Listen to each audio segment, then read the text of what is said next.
Hi, I'm Squadron Leader James Turner, JT, and I'm Red 6 with the Royal Air Force Aerobatic Team, the Red Arrows. You're joining me on board a three-ship aircraft, so I'm in the lead, and then to the left we've got Flight Lieutenant Stu Roberts, and the right we've got Flight Lieutenant David Simmons, and that is 7 and 8. So we are the back section of the famous Red Arrows, and we are called Hannah.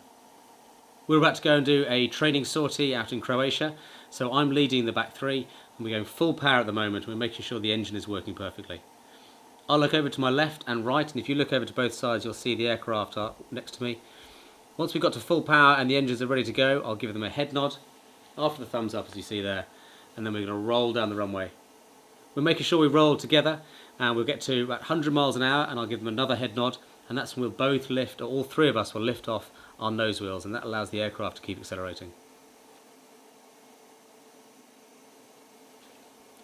We get to about 130, 140 mile an hour, there'll be a second nod from me for my head, and then we're climbing away.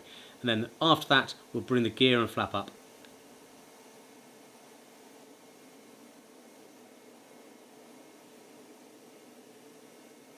As we're accelerating away, we're leaving Zadar airfield, which we've been training here for the last 2 weeks.